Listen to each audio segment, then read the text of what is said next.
नमस्कार साथियों, श्रीवत्स क्लासेज में आपका स्वागत है। आज हम यहाँ सेकंड ग्रेड में आने वाला एक इम्पॉर्टेंट टॉपिक देखेंगे जिसमें हम पढ़ेंगे धातु और धातुओं के निष्कर्षण की विधियों के बारे में। ये हमारे केमिस्ट्री विषय का एक इम्पॉर्टेंट टॉपिक रहेगा जिसको हम प्रश्नों के माध्यम से सीखेंगे।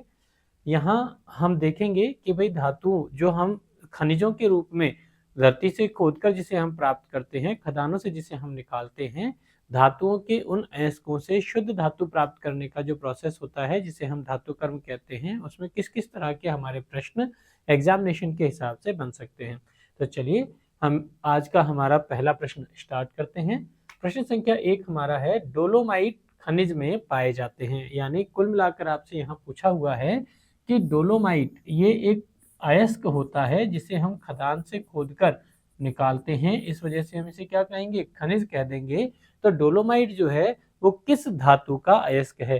हमारे पास ऑप्शन है पोटेशियम, एल्यूमिनियम, बेरियम और मैग्नीशियम। तो हम कहेंगे डोलोमाइट जो है वो मैग्नीशियम और कैल्शियम के कार्बोनेट के रूप में पाया जाता है। यानी डोलोमाइट का अगर हम फॉर्मूला कंसीडर करें तो इसमें मैग्नीशियम का कार्बोनेट और कैल्शियम का कार्बोनेट इसका जनरल फॉर्मूले के रूप में रहता है, और ये जो रहेगा वो किसका, मैग्नीशियम और कैल्शियम धातु का अयस्क हो जाएगा। तो यहाँ देखिए best possible option option number D हमारे पास में है। तो ऑप्शन नंबर डी इस प्रश्न के लिए हमारा सही रहेगा। बाकी हम याद रखें कि वे जिन्हें खदानों से खोदकर निकाला जाता है उन्हें हम कहेंगे खनिज, और जिन खनिजों से धातु का निष्कर्षण या धातु की प्राप्ति सरल हो, कम लागत में हो और अधिक मात्रा में हो, धातुओं के ऐसे खनिज को हम उसका अयस्क कह देते हैं। ठीक है, तो डोलोमाइट अयस्क होता है किसका, कैल्शियम और मैग्नीशियम धातु का। ठीक है, ऑप्शन नंबर डी इस प्रश्न के लिए हमारा करेक्ट आंसर हो जाएगा। नेक्स्ट अगला प्रश्न देखें, निम्न में से कौन जिंक का अयस्क नहीं है? देखिए हमसे पूछा हुआ है जिंक का अयस्क नहीं है, तो यहाँ पर हम चेक करें ऑप्शन नंबर ए जिंकाइट, ये हमारा जिंक का अयस्क होता है। Option number C zinc blende, ये भी जिंक का अयस्क होता है। कैलामाइन ये भी जिंक का अयस्क है, लेकिन बॉक्साइट जो है ये एल्यूमिनियम धातु का अयस्क होता है जिसमें एल्यूमिनियम उसके ऑक्साइड और हाइड्रोक्साइड के रूप में पाया जाता है। इसमें ऑक्साइड और हाइड्रोक्साइड के रूप में मिक्सचर के रूप में इसमें पाया जाता है। तो एल्यूमिनियम का अयस्क होता है बॉक्साइट, और यह जिंक धातु का अयस्क नहीं होता। इसके अलावा जिंकाइट, जिंक ब्लेंड और कैलामाइन ये तीनों ही क्या हैं, जिंक के अयस्क होते हैं। तो ऑप्शन नंबर 20 प्रश्न के लिए हमारा करेक्ट आंसर हो जाएगा। नेक्स्ट अगला प्रश्न देखिए, निम्न में से कौन एल्यूमिनियम का अयस्क नहीं है? यानी एल्यूमिनियम का अयस्क नहीं है ऐसा कंपोनेंट हमें ढूंढना है। तो देखिए यहाँ पर माइका, बेराइल और बॉक्साइट ये तीनों जो हैं वो एल्यूमिनियम के अयस्क होते हैं, लेकिन एंग्लासाइट जिसका फॉर्मूला लेड सल्फेट PbSO4 होता है, ये हमारा किसका, लेड का अयस्क होता है, एल्यूमिनियम का अयस्क नहीं होता। तो ऑप्शन नंबर डी इस प्रश्न के लिए हमारा करेक्ट आंसर हो जाएगा। ठीक है, तो निम्न में से कौन एल्यूमिनियम का अयस्क नहीं है? हम कहेंगे एंग्लासाइट एल्यूमिनियम का अयस्क नहीं होता।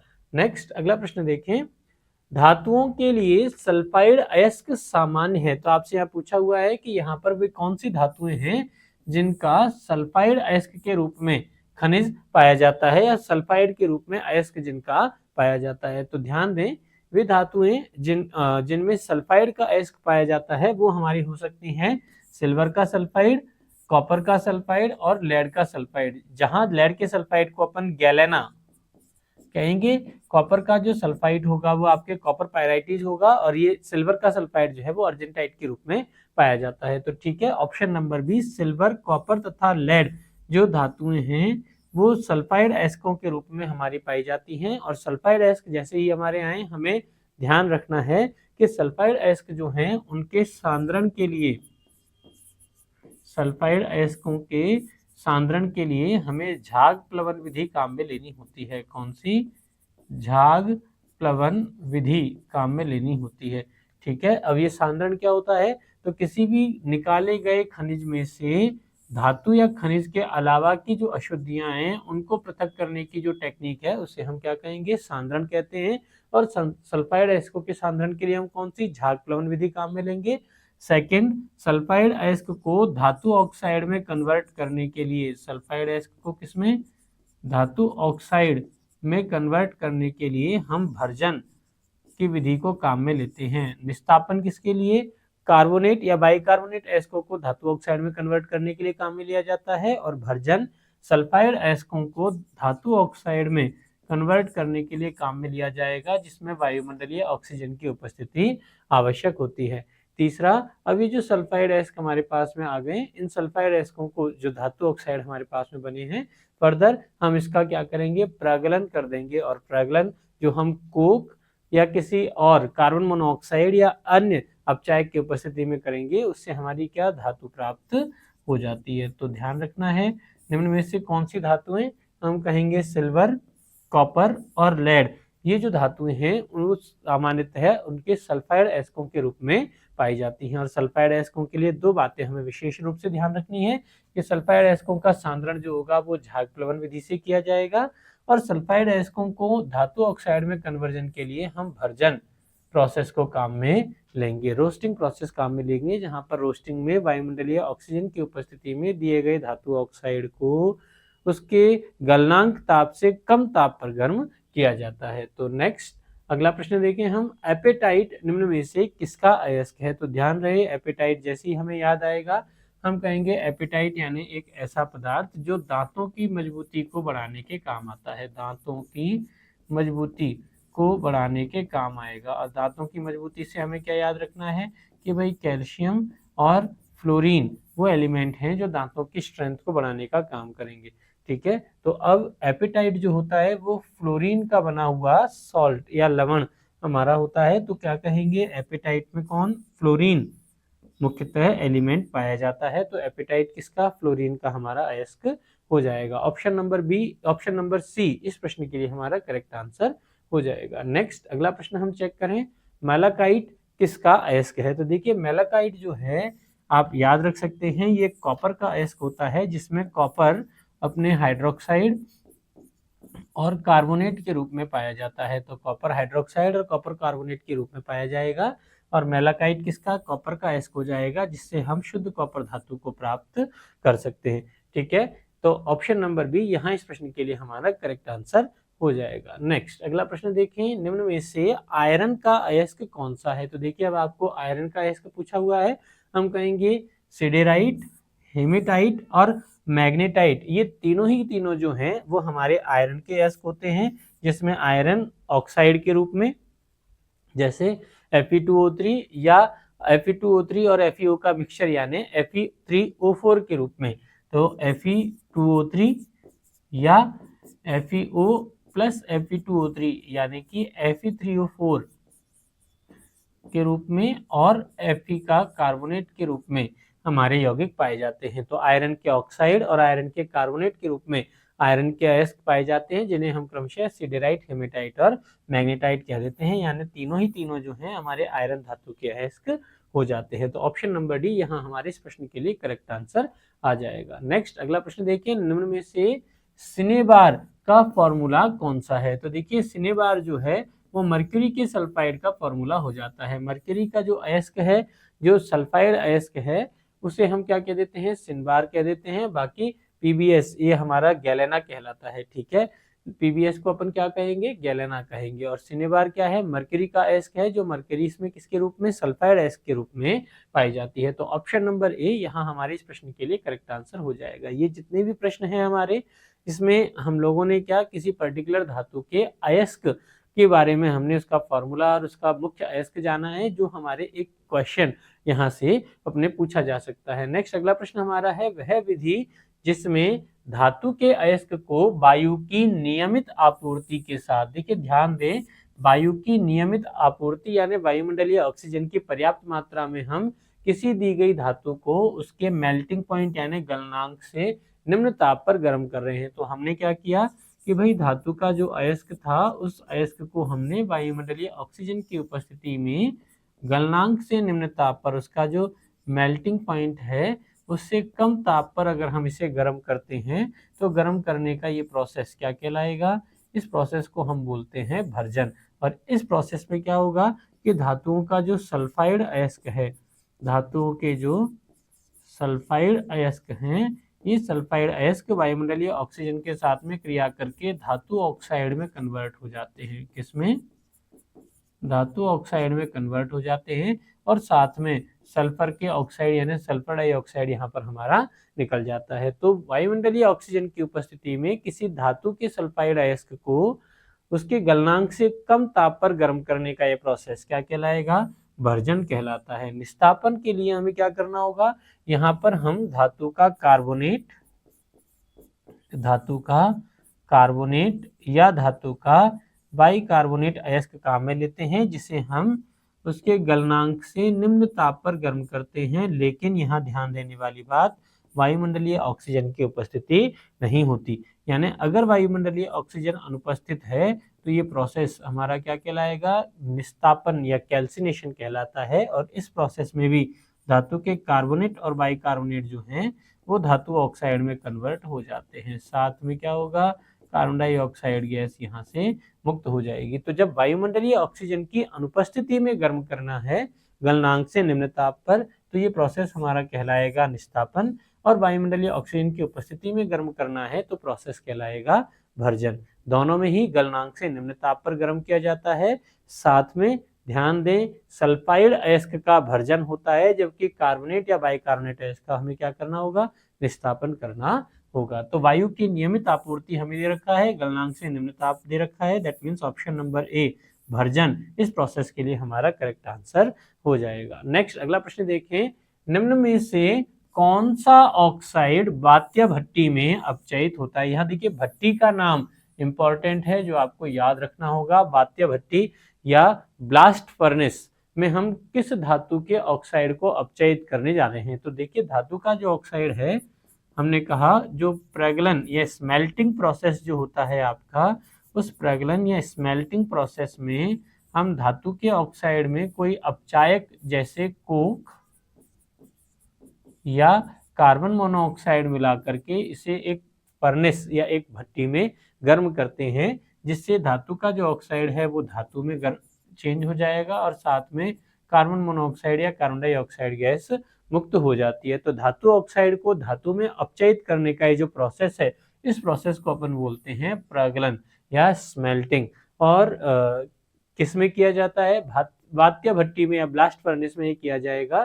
तो निम्न में से किस ऑक्साइड के लिए हम बात्य भट्टी में अपचयन करने का ये प्रोसेस काम में लेते हैं? तो ध्यान दें, आयरन का जो ऑक्साइड है, आयरन के ऑक्साइड कौन से? आयरन के जो हेमेटाइट और मैग्नेटाइट अयस्क हैं, जिनमें आयरन Fe2O3 और Fe3O4 के रूप में पाया जाता है। तो आयरन के इन ऑक्साइड्स को अपचयन करने के लिए हम उसमें कोक या कार्बन मोनोऑक्साइड मिला करके इसको क्या करेंगे?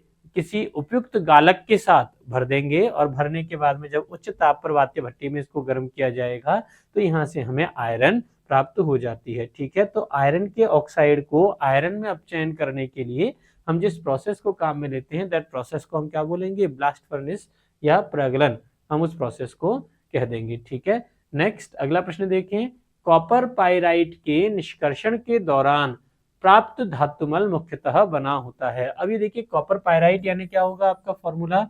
CuFeS2 हमारे पास होता है। दैट मीन्स कॉपर का क्या है? ये सल्फाइड अयस्क है जिसमें आयरन क्या है? अशुद्धि के रूप में हमारा उपस्थित होता है।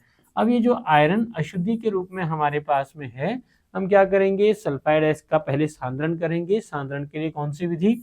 झाग प्लवन विधि हमें काम में लेनी होगी। फिर इस सल्फाइड अयस्क को हम भर्जन करेंगे और भर्जन से क्या होगा? कॉपर का ऑक्साइड और साथ में आयरन के ऑक्साइड भी हमें प्राप्त हो जाएंगे। अब ये जो आयरन का ऑक्साइड हमारे पास में बना हुआ है, इस आयरन के ऑक्साइड को दूर करने के लिए हम इसमें अम्लीय गालक मिला देते हैं। कैसा गालक मिलाएंगे?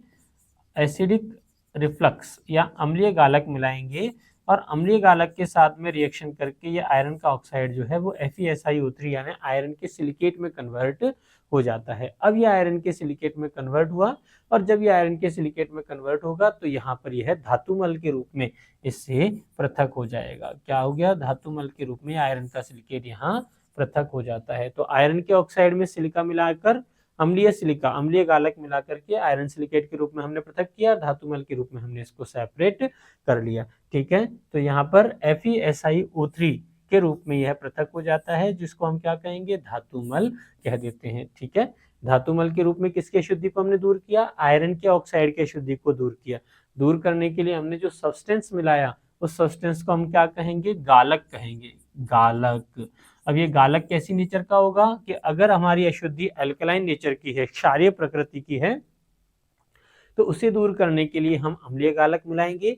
लेकिन अगर हमारी अशुद्धि अम्लीय प्रवृत्ति की होती तो उसको दूर करने के लिए हम क्षारीय गालक का प्रयोग कर लेते। तो कॉपर पाइराइट के निष्कर्षण में जो धातुमल बनेगा वो किसका, आयरन के ऑक्साइड की सिलिका से विक्रिया होने पर आयरन के सिलिकेट का निर्माण हो जाएगा, जिसे हम गालक के रूप में, धातुमल के रूप में पृथक कर लेते हैं। नेक्स्ट अगला प्रश्न देखें, बेसिमरीकरण का प्रयोग किस धातु क्रम में किया जाता है। आपसे पूछा हुआ है किस धातु के निष्कर्षण में या शुद्धिकरण में हम बेसिमरीकरण प्रोसेस को काम में लेते हैं। तो देखिए, बेसिमराइजेशन का जो प्रोसेस है वो बेसिमर परिवर्तित्र नाम के इंस्ट्रूमेंट या भट्टी जो होती है प्रवर्तित्र, उसमें हम करते हैं। तो इस इंस्ट्रूमेंट को अपन क्या बोलते हैं, बेसिमर परिवर्तित्र बोलते हैं। और ये किसके लिए, कॉपर के निष्कर्षण के लिए, किसके लिए, कॉपर के निष्कर्षण के लिए हम बेसिमराइजेशन प्रोसेस को काम में लेते हैं। जहाँ पर क्या होगा कि भाई कॉपर का जो सेल्फ रिडक्शन होगा, कॉपर का सल्फाइड और कॉपर का ऑक्साइड जब आपस में एक दूसरे के साथ में रिएक्शन करेंगे तो यहाँ से हमें कॉपर मिल जाएगा प्लस सल्फर डाइऑक्साइड प्राप्त हो जाती है। और ये जो कॉपर मिलेगा, इस लिक्विड कॉपर में से सल्फर डाइऑक्साइड गैस जब बाहर निकलेगी तो कॉपर में क्या होंगे, बबल्स बनने लग जाते हैं। और यहाँ पर जो प्राप्त होने वाला कॉपर होता है उसे हम ब्लिस्टर्ड कॉपर या फफोलेदार तांबा क्या कहेंगे, ब्लिस्टर्ड कॉपर या फफोलेदार तांबा कह देते हैं। ठीक है, तो कॉपर में सल्फर डाइऑक्साइड की अशुद्धियों के रिलीज होने से उसमें बबल्स बन जाते हैं, इसको अपन क्या बोलेंगे, फफोलेदार तांबा कह देंगे। और ये प्रोसेस किसमें, बेसिमर परिवर्तित्र में किया जाएगा। दैट प्रोसेस को अपन क्या बोलेंगे, बेसिमरीकरण कह देते हैं। तो ऑप्शन नंबर डी इस प्रश्न के लिए हमारा करेक्ट आंसर हो जाएगा। नेक्स्ट अगला प्रश्न देखें, गैलेना निम्न में से किस धातु का अयस्क है। तो ध्यान रखना है, गैलेना, इसका फॉर्मूला हमारा होता है लेड सल्फाइड PbS, यानी ये किसका, लेड धातु का अयस्क होता है। तो ऑप्शन नंबर बी इस प्रश्न के लिए हमारा सही ऑप्शन हो जाएगा। नेक्स्ट अगला प्रश्न देखें, भूपर्पटी में सबसे अधिक प्राप्त तत्व कौन सा है। और वो किसके अकॉर्डिंग हमें देखना है, भार के अकॉर्डिंग हमें देखना है, मात्रा के अनुसार नहीं देखना, क्वांटिटेटिवली हमें नहीं देखना, हमें वेट के अकॉर्डिंग कंसिडर करना है कि वो कौन सा तत्व है जो भूपर्पटी में सबसे अधिक मात्रा में पाया जाता है। तो कंसिडर करें और ध्यान दें, हम जानते हैं कि हमारी एटमॉस्फेयर में वही दो ही तरह की गैसें आपकी उपस्थित होती हैं, एक तो ऑक्सीजन और दूसरा नाइट्रोजन, जो कि मोस्ट एबंडेंट गैस है, जिसमें से नाइट्रोजन अराउंड 79% और 21% हमारी ऑक्सीजन होती है। अब ठीक है, लेकिन ये जो नाइट्रोजन है वो नॉन रिएक्टिव है, यानी अक्रिय है। तो जितनी भी धातुएं क्या होती हैं कि मोस्ट रिएक्टिव होती हैं।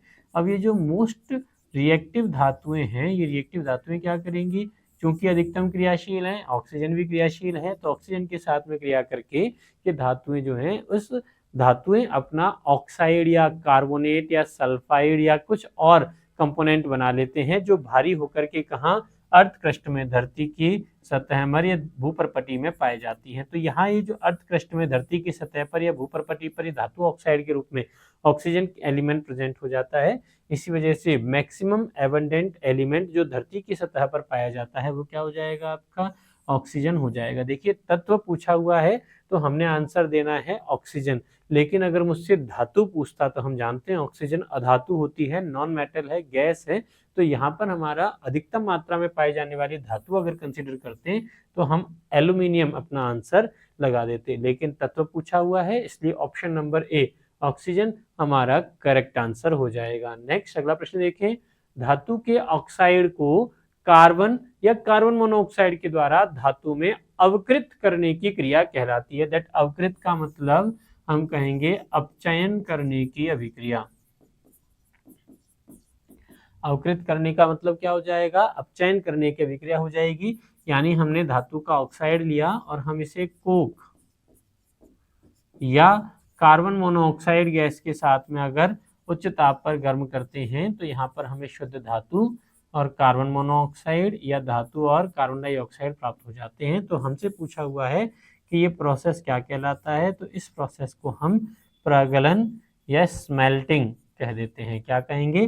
प्रागलन या स्मेल्टिंग कह देंगे। तो ऑप्शन नंबर 20 प्रश्न के लिए हमारा करेक्ट आंसर हो जाएगा। तो किसी भी दिए गए या प्राप्त होने वाले धातु ऑक्साइड को शुद्ध धातु में अपचयित करने के लिए उसमें कोक या कार्बन मिलाया जाता है या कार्बन मोनोऑक्साइड गैस उसके साथ प्रवाहित की जाती है। फिर उच्च ताप पर हम उसे गर्म करेंगे तो गर्म करने पर हमें धातु और कार्बन मोनोऑक्साइड या कार्बन डाइऑक्साइड प्राप्त हो जाती हैं। वे जो कोक या कार्बन मोनोऑक्साइड के द्वारा अपचयित नहीं होते, उनके अपचयन के लिए हम एल्यूमिनियम काम में लेते हैं। और जब एल्यूमिनियम पाउडर का उपयोग करते हैं तो इस विधि को हम एल्यूमिनोथर्माइट प्रोसेस क्या कहेंगे?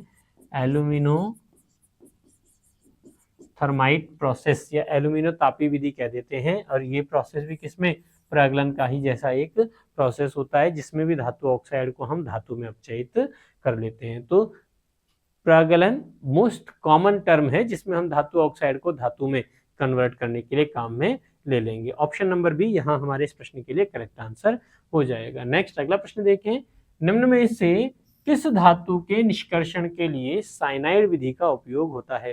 देखिए साइनाइड विधि कहें या आप इसको हाइड्रोमेटलर्जी भी कह सकते हो। क्या कह देंगे? हाइड्रोमेटलर्जी भी कह देंगे।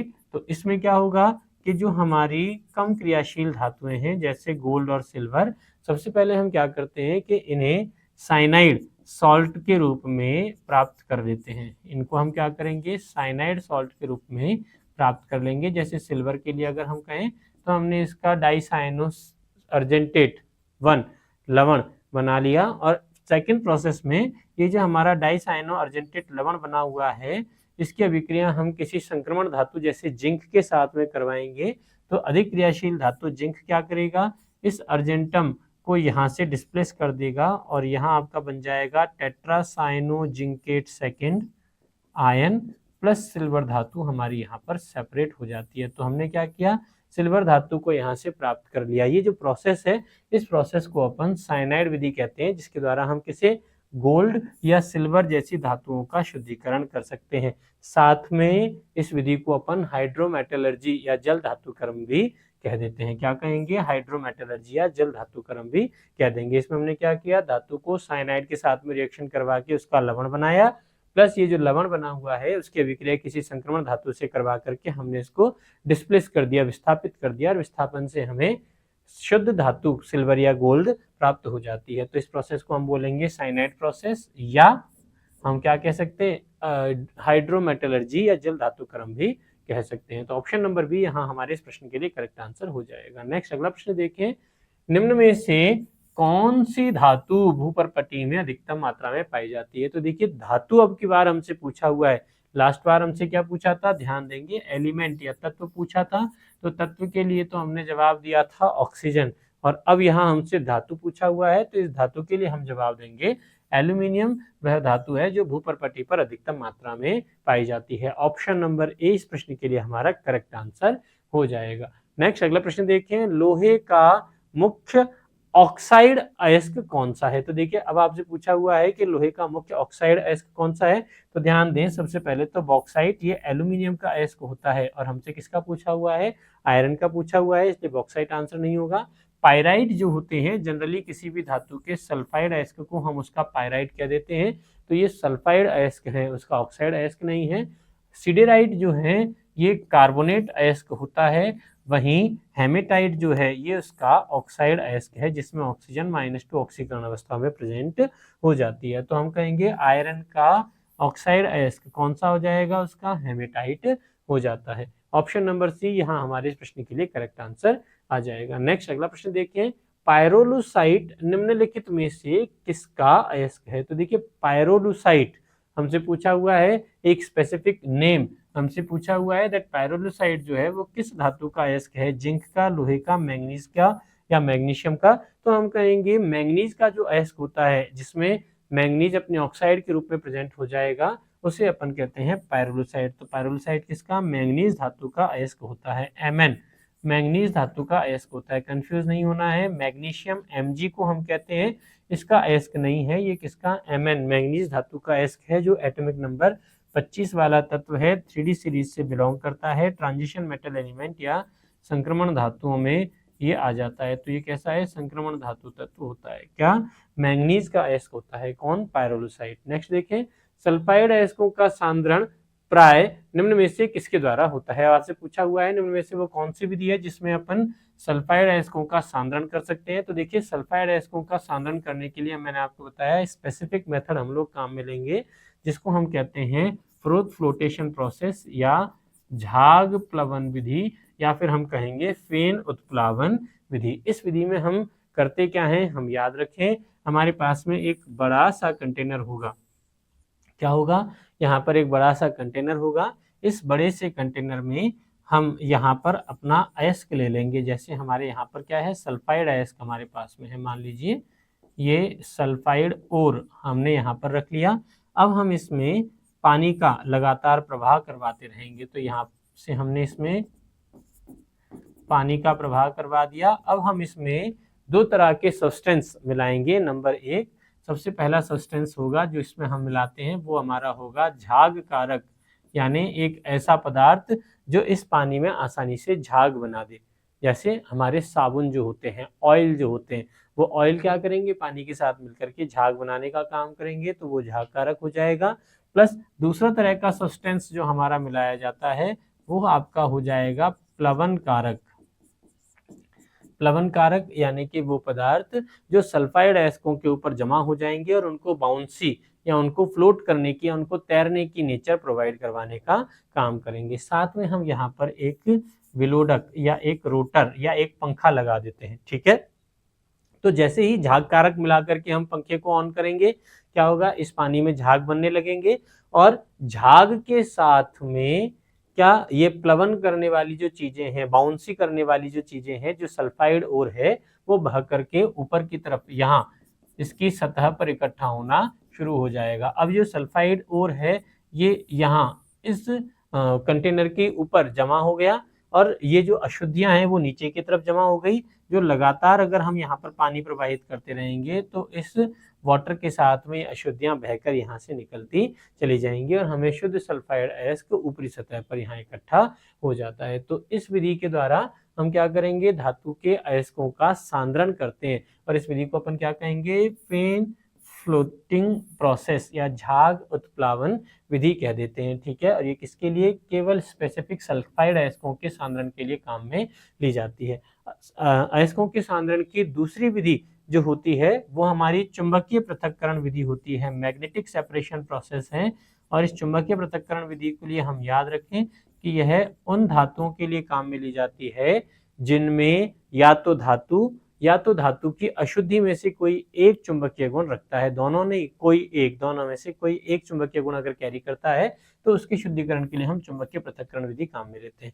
सांद्रण की तीसरी विधि जिसको अपन गुरुत्वीय पृथक्करण विधि कहेंगे, उस गुरुत्वीय पृथक्करण विधि में क्या होगा कि भाई धातु और धातु की जो अशुद्धियां हैं दोनों के मोलर मास में बहुत ज्यादा अंतर होता है, कोई एक भारी और कोई दूसरा बहुत हल्का होगा। तो जो हल्का होगा वो गुरुत्व के प्रभाव में नहीं आएगा और हवा के साथ उड़कर दूर चला जाएगा, और जो भारी होगा वो गुरुत्वाकर्षण के प्रभाव से जमीन पर इकट्ठा हो जाता है। इस विधि से हम क्या करेंगे, उन धातु की अशुद्धियों को अलग करते हैं जिनमें अशुद्धियां और दिए गए धातु के अयस्क के भार में बहुत ज्यादा अंतर होता है। तो यहाँ देखिए हमसे सल्फाइड अयस्क पूछा हुआ है, तो सल्फाइड अयस्कों के सांद्रण के लिए हम किस विधि का उपयोग करेंगे, फ्रोथ फ्लोटेशन प्रोसेस या झाग प्लवन विधि या फेन उत्प्लावन विधि का उपयोग कर लेते हैं। ऑप्शन नंबर ए यहाँ हमारे इस प्रश्न के लिए करेक्ट आंसर हो जाएगा। नेक्स्ट अगला प्रश्न देखें, प्रगलन विधि में धातु के ऑक्साइड के अपचयन में प्रयुक्त होता है। तो देखिए प्रगलन, इसमें हम क्या करेंगे, हमारे पास में निस्तापन और भर्जन से जो धातु का ऑक्साइड बना हुआ है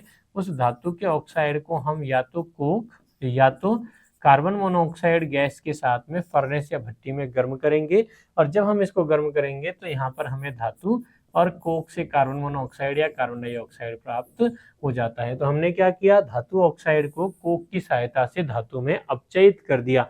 इस प्रोसेस को अपन क्या बोलते हैं, प्रगलन या स्मेल्टिंग बोलते हैं, जिसमें हम अपचायक के रूप में क्या काम में ले रहे हैं, या तो कोक या तो कार्बन मोनोऑक्साइड काम में लेते हैं। तो ऑप्शन नंबर ए कोक या फिर कार्बन मोनोऑक्साइड यहाँ पर हमारे इस प्रश्न के लिए करेक्ट आंसर हो जाएगा।